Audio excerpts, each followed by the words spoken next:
إيش جاي أسوي؟ جاي أسوي دجاجة. قررت أطبخ دجاج على الغداء، يعني إحنا نسميه مطبق، يعني قبل البصرة. طبعا عانيت وأنا أقص الدجاجة، يعني الحمد لله والشكر قصت هسه.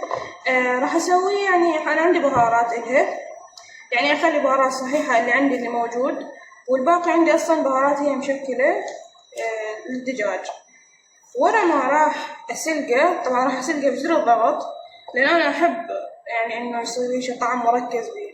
جدر الضغط يسوي الطعم مالت الدجاج مركز أكثر، يعني السوق يصير مركز أكثر. ورا ما راح أسلقه راح أقليه وأطبخ التمن وأسوي فتحة شوي، يعني بسيطة كلش، يعني مكونين 3 يعني مو أكثر. يلا بنبلش. هسه راح أبلش أغسل الدجاج. أول شي خلينا نرجع شوية هنا. عندي طريقة إلها إنه أخرج الدجاج من عندي، ولو هسه يعني أنا بس أنا ما شميت هالدخول، بس يعني علمتني دائما أسويها بحرص. أول شي أرش عليه ملح وهو جاي ينغسل، وثاني شي أخليه خلطي فوق. راح بالثلاجة أجيبه وأجي. وجبناها وجت ويانا، جبنا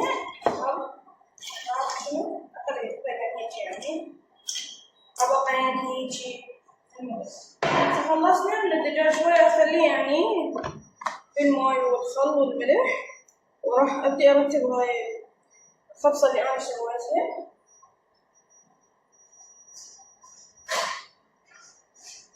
وهم إيش راح أسوي؟ راح أجيب بصل وثوم. هذا صار ثوم ما راح أفتحه، يعني راح أخليه هيك، يعني بس راح أغسله هسه. فهمت الموضوع؟ خلينا نسولف. سولفوا لي بنات عنكم، انتو قد عمركم تتابعوني من وين، وإيش يعني هواياتكم، مواهبكم، تحبون الطبخ لو لا، تحبون هيجي روتينات. أنا عن نفسي كلش أحبها، يعني من كنت يعني أصغر من هذا عمري كنت يعني دائما أشوف ناس يسوون هاي الفلوجات، يعني أتمنى أسويها، بس ما أعرف ليش ما كنت متخذة هذا الخطوة. يعني هسه قلت بعد خلاص، يعني هم ضغط نفسي، فعمود ما ضغط نفسي، قررت أسوي فلوجات. وأنا يعني أحسها حلوة، يعني سواس. سولفولي انتو بنات، يعني تحبونها، ناويين تسوون في المستقبل، شنو تشوفون التصوير بالنسبة لكم؟ تصوير الطبخ والروتينات هاي حلوة، تحبون تشوفونها يعني؟ بالسيف خلي نرتبها مرة ثانية. انزين جدر الضغط، وراح أخلي هاي البصلات اللي قصصتين والثوم أخليهم هنا. وهسه أبلش شو أسوي؟ أغسل الدجاج كله زين، بعدين أروح أحطه.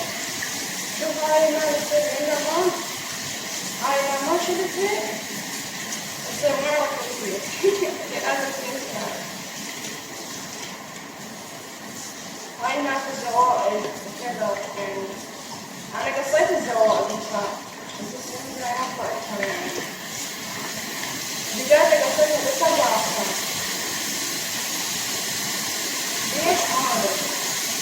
هيك دخلت ببالي خليها بس هاي عشوة للوطن، يعني أنا أخليها بالسوق بس يعني ممكن ما راح أضلها. لا يعني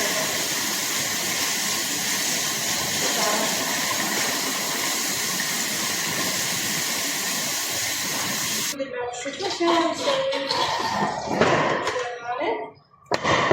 صح أرتب فيه الدجاج، وهسه أراويكم البهارات اللي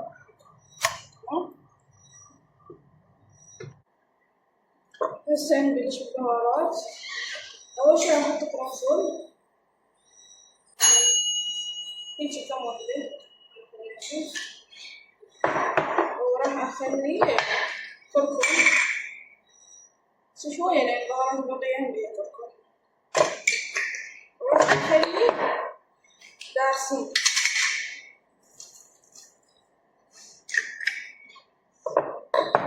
وهاي البهارات هي خلطة خاصة للدجاج، دائما أحب أستخدمها. أخوي يشتريها، ما أعرف يعني مين يشتريها بصراحة، يعني من العطار يوم يسوق له مريض مثلا بهارات تشريب دجاج وتشريب لحم يعطوها البهارات. وهذا اختي وصتني اخليه كل ما اطبخ جينجر اللي هو ما اعرف نسيت. المهم هو هذا الجينجر ذكرت اسمها اكتب لكم اياه. اختي وصتني اخليه لان تقول كلش مفيد. بالمناسبة اختي اختصاص تغذية، فدائما تعلمني شنو الشيء الزين اللي ممكن اسويه على مدى حياتنا بالاكل، او شنو الشيء اللي مو زين المفروض ابتعد عنه. المهم على ذلك اختي ايضا عندها قناة تنشر بيها، فهسه خلونا نسوس الماي قد ما انا اريد اخليه. هاي انا عم اخليه يترك الماي واجيب الملح واحط الملح. خليه خاشوقه خلاص. الشيبسي اخليه على النار. هاي حطيته مع اللحم واخليه لحد ما يصرخ. ورا ما يظل يصرخ الجدر اخليه نص ساعة. هنا همين انا نقعت التمن ويعني وانا جاي اشتغل هم نقعته بس نسيت اصوره. الجدر حاليا بحالة سعيدة لان جاي يصرخ. قلت انه ورا ما يصرخ بنص ساعة اسده، بس حاليا والله صار له تقريبا هيك ربع ساعة هيك يعني بعد له. فهاخذ بصل بعد لان اريد اسوي حشو. قلت لكم مكونين او 3. راح اسوي بس بصل واضيف عليه بهارات وكشمش لان هيك احنا نحب البيت. يلا نصير نبلش بالحشو. بعد شنو بدي اسوي؟ بنات اذا تحبون اسوي في الفيديو تعريفي عن نفسي او كذا قولوا، حفزوني شوية يكوني دافع، لان حاليا انا بصراحة ما ببالي غير الروتينات يعني لحد ما اخلص امتحانات. وانا الفترة من امتحانات بس اجاني الوابس. تعرفون الفترة اللي يجيكم بيها واس بوقت الغلط؟ انا بالامتحانات اجاني الوابس. اول شي بدس على التيك توك، يعني هيك فيديوهات قصيرة او دقيقة دقيقة شوية وما اجيكم. بياض هذا البصل احب اقطعه بهالطريقة هاي، يعني لا هو كلش كبير ولا هو كلش صغير يعني وسط. ونفس جبت الكشمش واحب انقع عنه شوية على مود اذا ابي اتربل او شي ما يصير ويا الاكل. خفافي هذا لطيف. والله استوى بس راح اخلي عليه البهارات يدفقون عليها. ضفت همين من البهارات وملح وشفت اختي طاحنة لون بصرة وحطيتها يعني مش يطلع عليه طيب. وهاي حطيت الكشمش. هذا الحشو مالتنا كله سهل وحلو بس يعني مكونات جربوا بنات. خلصت بنات. هنا حطيت جدر بس شوي قصير قاعدته عريضة ومن فوق هيجي ملموم على مود اقلب بيه الدجاج. وانا ما اقلب الدجاج اخلي شوية زيت يعني احمس التمن واسوي. هذا الحشو مالتنا كمان قلت لكم. وهنا هذا الدجاج نفتح الجدر سواه ما شاء الله كلش ريحته تعط ما شاء الله كلش طيب مبين. راح ابز له هنا انا اخليه اصفيه ما اقول اقليه. اوكي حاليا جاي اتعارف ويا الدجاج مو جاي اقلي. خلي اراويكم. هنا جبت الصينية مالت الريوق جاي اعزل بيها طبعا. وهنا انا اريد انظف هاي الصالة اريد اكنسها وش اسمه اغسلها. راعوا يعني تحتاج غسل. طبعا احنا تونا مسوين البيبان. وين شلون صور انها هاي البيبان تونا شادينها فمن صبغة وطاح صبغة هنا على الارضية. طبعا صعب اروح انا اريد افتح هذا اللي لاصق عن الباب ظل بنفسي. ما شاء الله تبارك الله ما شاء الله.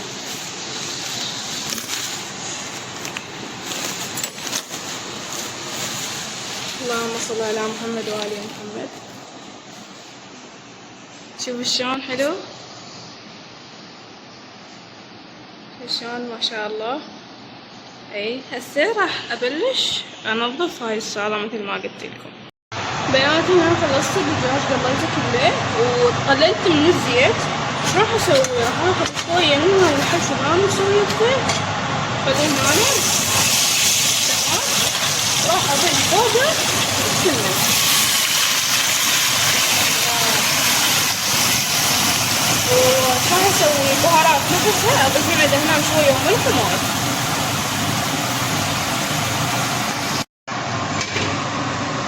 بسم الله.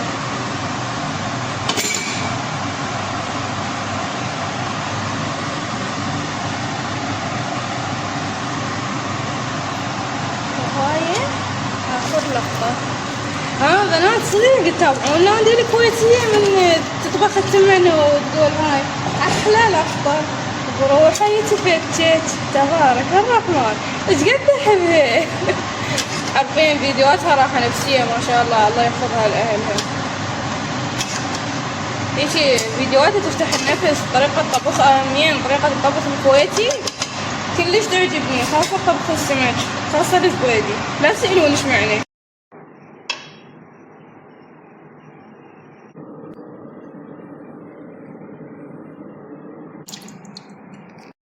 ايه بنات طبعا كملت غديت، تغدينا الحمد لله والشكر، بس ما لحقت اصور يعني وانا اصب الغدا وكذا لين جانا خطار عادي. بس حاليا جاي اشرب شاي ويا امي. ماما شلون كان الغدا؟ طيب عايشين بالعافية. وهسه شنو بعد عندنا فعاليات لو خلصنا اليوم؟ خلصنا كافي. ها هو يلا مع السلامة.